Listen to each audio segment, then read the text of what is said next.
motivos, ele dividiu ali o reino de Davi.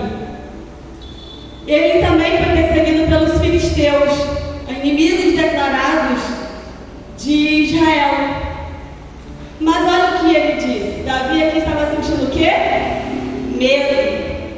Mas olha o que ele disse para o Senhor: o dia em que eu temer, eu hei de confiar em Ti. O medo, ele é um sentimento normal da gente sentir. Todos nós sentimos medo. Você tem medo, eu tenho medo. Temos vários medos de várias coisas. Tem pessoas que têm medo de altura, tem pessoas que têm medo de barata, tem pessoas que têm medo de falar em público, tem pessoas que têm medo de morrer, de ir para o inferno. Tem medo de todo tipo. Tem pessoas que têm medo de tudo, menos de pecar. É o que deveria temer. Nós deveríamos ter medo de pecar. Nós deveríamos ter medo da consequência que o pecado causa na nossa vida. Mas nós não temos medo de pecar, porque nós pecamos. Se nós tivéssemos medo, nós não pecaríamos. Então, o medo, ele é um sentimento normal, mas ele não pode te paralisar até o momento que ele não te paralisa. Porque o medo também, ele é uma defesa para você. Porque a pessoa que não tem medo de nada, ela põe em risco a sua própria vida. Acho que aqui não tem ninguém além do pastor e da pastora conhecer a gente quando a gente tinha um sítio. A Alice, quando ela era menor e a gente vivia no sítio, ela não tinha medo de nada, de nenhum bicho. Ela pegava sapo, ela pegava tudo que ela via pela frente, besouro, sapo. E eu ficava desesperada com aquilo porque ela não tinha medo. Então isso ali, eu tinha medo por ela, porque eu tinha medo dela pegar alguma coisa que mordesse ela, uma coisa venenosa, que pudesse pôr a vida dela em risco. Então aquilo ali me dava pânico, eu ficava, meu Deus, essa garota não tem medo de nada. Então o medo também é uma forma de defesa, porque se você não tem medo, você põe a sua própria vida em risco. Mas o medo, apesar de ser um sentimento normal, uma também defesa para o nosso corpo, ele pode nos paralisar. Ele pode te paralisar. E eu te pergunto essa noite, do que você tem medo? Do que você tem medo? Essa noite é a noite de você enfrentar os seus medos. Você veio aqui essa noite para você enfrentar o seu medo, sabe? Quando eu comprei a minha moto, eu lembro que eu só vinha até aqui na escola da Alice e eu só vinha por dentro. Deus me livre de eu andar pela pista, não andava. Eu só vinha por dentro porque eu tinha medo terrível de pegar a estrada ali, a pista principal. E aí um dia eu falei assim, o Vitor falou assim, pai, eu precisava fazer alguma coisa na rua, eu disse, pega a moto e vai. Eu falei, agora eu vou, não vou ter medo, eu vou. O medo foi embora? Não, eu fui com medo. Mas eu fui. O medo não me paralisou. E aí, trouxe ela pela pista. E aí agora, qual era a próxima etapa? Passar dali da escola. E aí a igreja ainda era lá na frente, bem lá na frente. E aí teve uma oração, eu falei assim, eu vou de moto hoje. E eu fui, com medo. Mas fui. E aí agora, eu já estava mais aqui. Eu já fui mais um passo. Já enfrentei mais o medo. E aí eu cheguei no centro. Pensei, meu Deus, e agora? Vou no centro. Fui no centro. O medo, eu estava enfrentando o meu medo. Porque o medo ele só vai te paralisar até o dia que você enfrentar ele. O dia que você enfrentar ele, ele não te paralisa mais. Ele vai existir, ele pode ainda ficar ali escondido, mas ele não te para mais de forma nenhuma. Sabe? Eu tenho medo de dirigir. Mas eu já declarei que eu vou tirar minha habilitação e esse medo não vai me dominar mais. Eu já declarei esse ano, em nome de Jesus. Esse medo já está, por dias contados na minha vida. E sabe o que a gente tem que fazer quando a gente tem medo? A gente tem que começar a duvidar dele. Você tem que começar a duvidar daquilo que te domina. A gente não duvida da gente mesmo? Você muitas vezes não duvida de você, fala assim, eu acho que eu não consigo fazer isso. Eu acho que eu não consigo conquistar essa vaga de emprego. Eu acho que eu não consigo tocar um instrumento. Eu acho que eu não consigo chegar ali e cantar no louvor. Começa a duvidar. Ao contrário, muda o disco, muda a frequência. Começa a duvidar assim, começa a falar assim: eu duvido que eu não vá conseguir. Quando alguém fala assim: ah, Marcos, você não consegue vir aqui, um exemplo, vir aqui e trazer uma palavra. Você tem que falar assim: eu duvido que eu não consigo. Eu duvido que eu não consiga. É assim que você tem que agir na sua vida. Quando o medo vier, falar que você não consegue, você tem que falar: é ruim, é ruim que eu não consigo. Eu consigo sim, eu duvido. Eu duvido que eu não consiga passar por essa prova. Eu duvido que eu não consiga conquistar a minha vaga de emprego. Eu duvido que eu não consiga entrar nessa empresa que você queira trabalhar. Eu duvido que eu não consiga conquistar a minha faculdade. Eu duvido que eu não consiga um emprego melhor. Eu duvido, duvide do seu medo, duvide daquilo que domina você. Critica essas coisas. A gente não critica às vezes os outros? Às vezes a gente critica. Então você, em vez de criticar os outros, começa a criticar aquilo que domina você. Eu critico esse medo, eu critico essa minha insegurança, eu critico a minha impulsividade, eu critico esse ciúme que eu tenho, eu critico essa fobia de dirigir, eu critico tudo que me paralisa. Começa a criticar aquilo que te paralisa também, o seu propósito com Deus, sabe? Porque dependendo de onde você está colocando a sua confiança, é aí que você vai decidir. É aí que está a diferença. Onde você tem colocado a sua confiança. Porque dependendo de onde você tem colocado a sua confiança, o seu medo ele vai te vencer.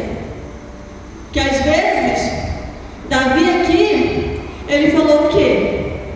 Quando eu temer, hei de confiar no Senhor. E ele ainda fala mais, quando ele fala ali no finalzinho, quando ele fala assim: o que pode me fazer a carne? Quando ele fala assim, ele está falando assim: o que pode me causar as pessoas? O que pode? Se você tiver essa confiança em Deus, as pessoas não podem fazer mal algum a você. Mas é bem verdade que muitas das vezes as pessoas vão nos afligir, vai nos magoar, vai nos machucar, vai nos decepcionar. Então, mas existe um porém. A pessoa, ela só faz aquilo que você permite que ela faça com você. Porque não existe, o pior inimigo de você é você mesmo. Somos nós mesmos nossos piores inimigos. Às vezes a gente acha que é fulano, que é ciclano, mas não. Somos nós. Porque a gente, tudo começa aqui, ó, na mente. O inimigo vai começar, o seu medo vai começar a te afrontar, o inimigo vai começar a te afrontar, é na sua mente que ele vai começar a te afrontar. Então a maioria das pessoas nunca foi numa guerra, mas a sua cabeça é um verdadeiro campo de batalha, porque as pessoas muitas das vezes não fazem nada por aquilo que aflige elas. Elas ficam ali, ó, acuadas com seus medos, com as suas inseguranças, com o seu sentimento de culpa. E se você não parar esse sentimento, essas coisas, elas vão parar você. Ela vai te parar. Se você estiver dirigindo e você botar o carro para a direita e o carro for para a esquerda, qual o sentimento que você tem? Opa, não é isso.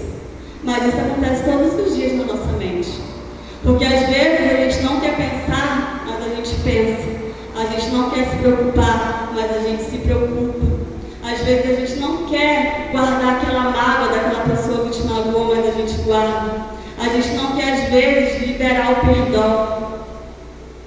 Então isso às vezes te paralisa também.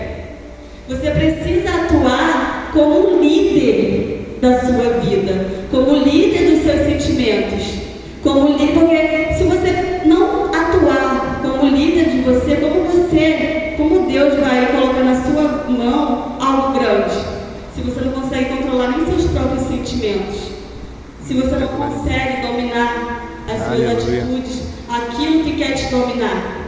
O que quer te dominar hoje?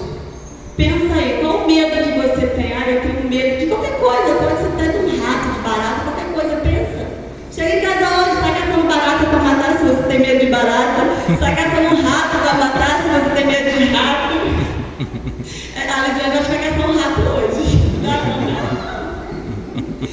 Mas é isso, é você enfrentar aquilo que quer te paralisar, entendeu? Porque aquilo que te paralisa vai te tornar em algo.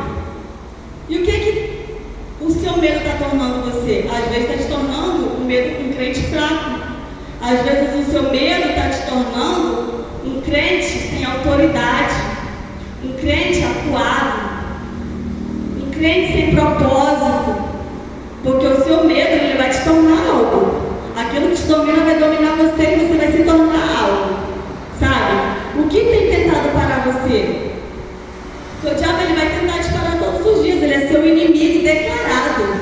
É guerra desde o dia que você nasceu. Todo dia quando você acorda, o diabo já está ali para te derrubar. Desde o dia que você nasceu, ele já queria que você morresse. Ele não queria nem que você nascesse. Ele queria que você fosse só uma lembrança, talvez, dos seus pais, que morreu, que não nasceu. Mas você veio, você nasceu, você cresceu, você está aqui, está tocando um teclado, está tocando uma bateria, está louvando, está pregando, o diabo está tentando te parar. Está tentando te matar, porque não é isso que ele queria que você fizesse. Ele queria que você parasse. Sabe? Lá em Mateus 4, versículo 6, Satanás vai lá na identidade de Jesus. Ele fala assim: se você é filho, prova para mim que você é filho. Jesus ele não precisava provar nada para o diabo, porque não eram os milagres de Jesus que tornavam ele filho. Não era. Não é o que você faz que te torna filho.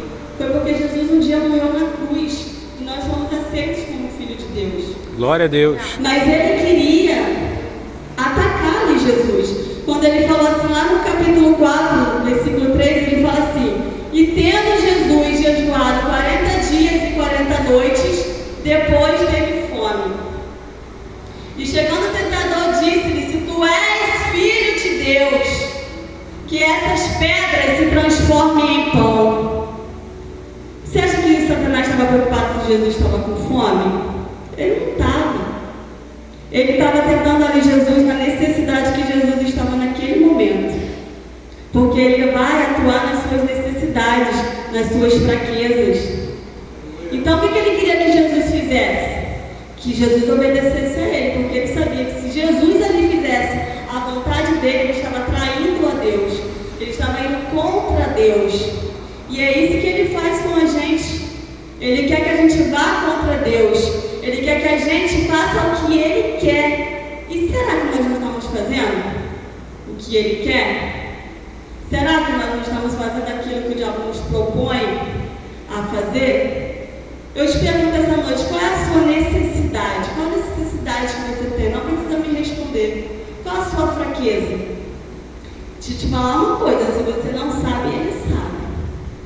Se você falar assim, eu não sei não qual é a minha fraqueza, a minha necessidade, e eu nem acho, não sei, o diabo sabe. Talvez ele te conhece melhor do que você mesmo. Então, se você não sabe qual a sua fraqueza e qual a sua necessidade, comece a se estudar para você ter como resistir ao ataque dele sobre a sua vida. Porque senão você não consegue. Sabe como é que ele trabalha para ele parar um propósito de alguém na vida de uma pessoa? Muitas das vezes é na infância. Lá na infância, quando a criancinha está crescendo, que ele vê que aquela criança canta, tem uma voz bonita, ou que a criança fala bem, e ele vê que aquela criança ali, Deus tem um propósito na vida dele, na infância dessa criança, ele vai causar um trauma, ele vai causar um bloqueio, para que essa criança cresça, muitas das vezes, uma criança acuada, uma criança tímida, uma criança que não tem, morre de medo de estar no meio de pessoas, e aí ele vai paralisando aquele propósito na vida daquela pessoa, e a criança vai crescendo sem direção. E se os pais talvez não tiverem Deus, não saberem lidar com aquela situação, paralisa o chamado daquela pessoa, paralisa o chamado na vida dessa criança que vai crescer um adulto sem direção, sem saber como lidar com seus próprios sentimentos. Outra coisa também que para o seu propósito com Deus, ou de você vencer qualquer coisa na sua vida espiritual ou na sua vida profissional, não são as portas que fecham para você. Não são as portas fechadas. São as portas abertas erradas. Porque se você entrar por uma porta que esteja aberta, mas ela for a porta errada, é o famoso atalho. O atalho é o caminho mais próximo do seu fracasso. Porque às vezes nós pegamos um atalho para chegar mais rápido onde a gente quer, mas durante esse atalho você vai passar por lá etapas que talvez era preciso você passar para você poder vencer lá na frente. Que às vezes você pode até chegar, mas você não tem a bagagem que você precisava para enfrentar o inimigo que vai se levantar contra você lá na frente. Então, não pule etapas. Vá pelo caminho que Deus quer que você vá. O diabo, ele vai colocar caminhos na nossa vida, tropeços para você tropeçar, caminhos errados para você se desviar. E muitas das vezes esse caminho que ele vai te colocar não tem como você voltar, porque não tem retorno. Você vai até o final e lá na frente você morre. Porque é isso que ele quer nos destruir, colocar na sua cabeça. Sabe? Às vezes, o seu propósito também está travado, está parado, porque você também está parado. Quanto você está disposto a abrir mão para fazer algo que Deus te pede para você fazer? Ló não queria abandonar as riquezas, o conforto que ele tinha em Sodoma, porque ali era a zona de conforto dele, era ali que ele se encontrava. É fácil a gente criticar Ló. Pelo amor de Deus, né, Ló? A cidade está se acabando, você está pensando, e você talvez será que não pensasse assim? Não pensaria assim? E se você fosse a mulher de Ló, será que você não olharia para trás, para as coisas, para os seus bens que você teria deixado lá atrás? Será que você hoje também não está olhando para trás, olhando para coisas, para o passado que Deus já tirou você? Insiste em ficar olhando para esse passado que Ele já te tirou de lá? Será que você está disposto a sair da sua zona de conforto? O que você teria que abrir mão para atender um chamado do Senhor nessa noite? Pensa aí. O jovem rico, ele teria que abrir mão de tudo, porque Deus não está preocupado com o que você tem, Ele está preocupado com o que você é. Ele não quer o que você tem. Se tem um carro, se tem uma casa bonita, para Deus é nada. Ele quer aqui, ó, o seu coração. Sabe? O que você poderia abrir mão hoje para atender o chamado do Senhor? Eu digo, não é só abrir mão de bens materiais, não. Porque a gente pensa logo, né? Abrir mão logo de bens materiais. Mas não. Pode ser um pecado que a gente guarda, que você faz. Pode ser um perdão que você tem que liberar, que você não quer liberar. Pode ser coisas imateriais, não é só bens materiais que Deus quer que você abra mão. Sabe? Às vezes é tudo isso que você precisa abrir mão. A ciência diz que nós temos neurônios espelhos. O que é isso? Quando você vê uma pessoa abrir a boca bocejando, você também sente vontade de bocejar, não sente? A gente sente qualquer pessoa abrir a boca, você já fica lá também querendo bocejar. Porque a ciência diz que nós temos neurônios espelhos. Que quando você vê, na verdade, eu estava abrindo a boca só porque eu falei. Quando você vê alguém fazendo, esse neurônio ele quer copiar aquilo que você vê e se torna isso realidade. Então, o que a Bíblia nos fala sobre isso? Muitas das vezes a gente peca, porque a Bíblia fala o quê? Que quando você olha para uma mulher ou para um homem de forma errônea, você já adulterou com essa pessoa, você já pecou. Por quê? Você viu, você pensou, você já criou, e agora só falta você praticar o ato. Para praticar o ato é assim, ó. É só um estalar de dedo.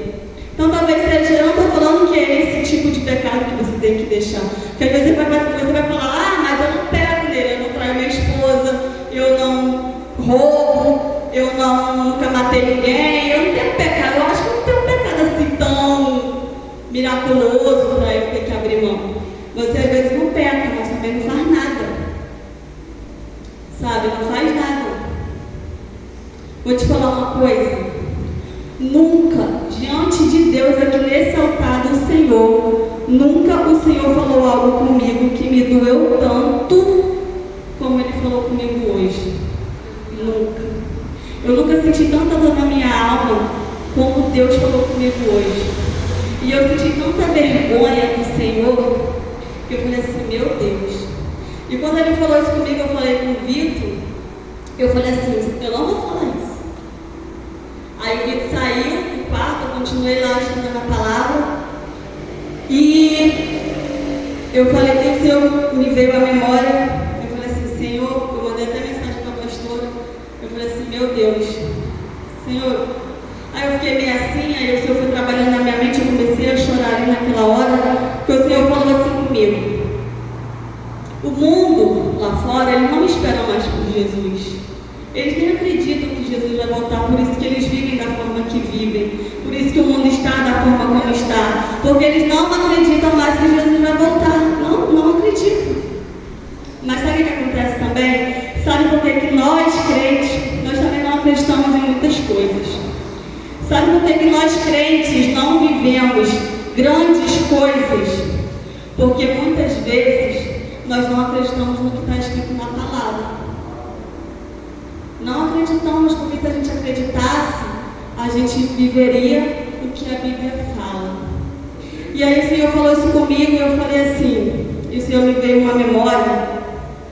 O Senhor falou assim, pastor, essa semana, não sei se foi essa semana ou se foi semana passada, ele postou um áudio lá no grupo, pedindo para os irmãos fazerem um vídeo. Gente, se o Senhor que me lembrou isso, fazerem um vídeo e postar nas redes sociais e marcar ele, chamando as pessoas, falando de abril. Neila, tu fez? Não. Eu também apanhei. Porque o pastor pediu para a gente fazer. E ninguém fez. Eu perguntei para a pastora, quem fez, pastora, esse vídeo? Pastora, ninguém. Sabe o que o Senhor falou comigo? O meu filho fica falando sozinho no altar. Sozinho. E qual o sentimento que você acha que o pastor cria dentro dele? Ainda bem que ele é um homem de Deus. Porque por pouco eu já tinha fechado essa igreja. Eu já tinha, não teria essa paciência não. Sabe? A gente quer que Deus faça tanto por nós e nós fazemos nem o mínimo por Ele. A gente quer o máximo do Senhor. Senhor, eu quero que o Senhor me abençoe a minha casa, eu quero ser próspero, eu quero ter um carro do ano. E você faz o quê? Nós fazemos o quê? Não estou falando só de você, estou falando de mim. Sabe? Se a gente acreditasse em tudo aquilo que o pastor fala aqui, que o pastor não fala além da palavra do Senhor, a gente não acredita. Sabe por que a gente não acredita? Porque a gente não faz. Porque se a gente fizesse, o pastor não precisaria estar aqui repetindo 1 milhão de vezes a mesma coisa. Ele não precisaria estar aqui em cima falando um monte de vezes, toda vez, no culto, no discipulado. A gente não acredita. E não é no pastor não, a gente não acredita na palavra de Deus. Porque se a gente acreditasse, a gente faria. Você faz? A gente não faz. Muitas das vezes o nosso pastor fica lutando sozinho. O Senhor que falou isso comigo hoje. E eu chorei lá no meu quarto e fiquei, meu Deus, eu acho que eu senti o sentimento que o pastor sente, porque eu senti muita dor assim no meu coração, sabe? Eu senti muita tristeza dentro de mim. E eu acho que Deus permitiu que eu sentisse talvez o que Ele sente quando Ele pede algo para nós e não fazemos. Quando Ele quer que a igreja faça algo e a gente não faz. Quando Ele fica aqui martelando e não entra na cabeça de ninguém. Eu chorei porque eu fiquei com vergonha. E Deus, Ele quer que abençoe a gente, Ele quer me abençoar, Ele quer te abençoar, mas Ele precisa que você acredite nisso. Como que o Senhor vai te abençoar se você não acredita nem na palavra dEle, se você não acredita no que Ele pode fazer na sua vida, se você não acredita no que Ele quer fazer para a sua vida? Não tem como Ele te abençoar se você não acreditar na palavra dEle, se você não acreditar no que é pregado aqui nesse altar. Ele não vai te abençoar. Você tem que acreditar, sabe? É a questão de obediência. Abraão, quando Deus pediu Isaac para Abraão, para levar aquele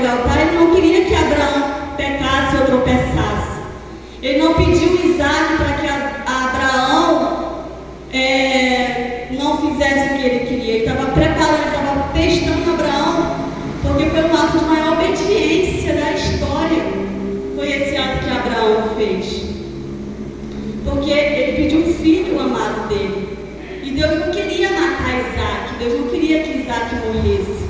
Porque nações pagãs naquela época faziam rituais com crianças e Deus abominava isso. Deus queria testar a obediência de Abraão. Deus não queria a morte de Isaac. E muitas das vezes o Senhor pede coisas que Ele nem quer. Ele não quer, Ele só quer testar, Ele só quer ver a sua atitude. O que você vai fazer diante do que Ele te pedir. Ele está te testando. E muitas das vezes a gente está sendo reprovado, porque o Senhor pede e a gente não faz. Deus, Ele preparou um cordeiro ali para morrer no lugar de Isaac. Ele não permitiu que Isaac morresse, fosse sacrificado ali. Embora Deus preparou um cordeiro para que Abraão morresse no lugar de Abraão, Ele não poupou o seu próprio filho para morrer por nós, para morrer por mim e por você. Sabe? Então, Ele morreu por você. Ele fez algo que ninguém faria por você. Ele fez algo que jamais ninguém morreria por você, talvez a sua mãe, mas nem sei também. Mas Ele morreu por você. Sabe?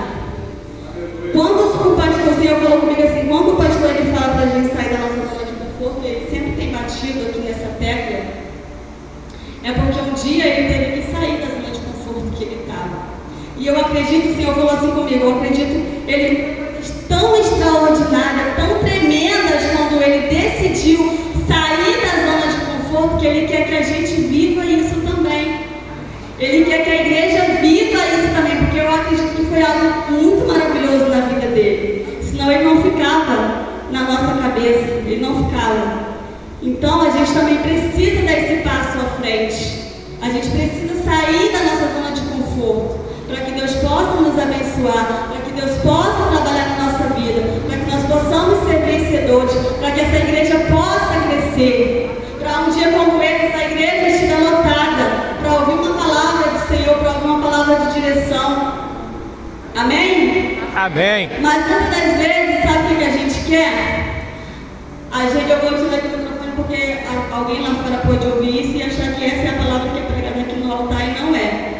Muitas das vezes, a gente quer encher em nossos ouvidos palavras que falam assim, vamos supor, José, você será como José, quem te humilhou, quem te viu derrotado, mas você vai vencer, você vai triunfar. E um dia quem te humilhou vai estar lá e você vai estar no canto, e essa pessoa vai ver que você venceu, e você vai mostrar para essa pessoa que você venceu, você vai estar no palco e essa pessoa na plateia.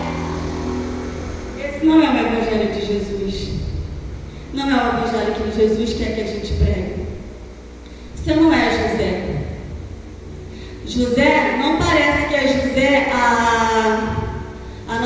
a gente seja a tipologia de José. Vou mostrar para você. Quem é o filho preferido de Deus? É você? Quem teve as vestes rasgadas e despidas? Fomos nós? Quem foi vendido, traído? Fomos nós? Quem teve o julgamento errôneo? Fomos nós? Não parece que sou eu, José. Parece que nós somos os irmãos de José. Porque somos nós que traímos, somos nós que pecamos, somos nós que julgamos, somos nós que não fazemos o que Deus fala que é para fazer. Somos nós. Mas mesmo assim, com tudo isso, errando, pecando, traindo, errando todo dia, vindo para a igreja no outro dia pecando, o pastor mandando fazer, não fazendo, o pastor de novo falando. Jesus, nosso José, parece sim que Jesus é a tipologia certa de José. Porque mesmo assim, Ele nos ama e Ele nos dá uma oportunidade todos os dias para que possamos vencer. Glória a Deus. Porque Ele te ama, porque Ele quer que você vença seus medos, porque Ele quer que você seja um crente vencedor, porque Ele quer que você cresça, porque Ele quer sim que os filhos dele cresçam e sejam vistos, mas não para humilhar o próximo, para ver Deus, para ver o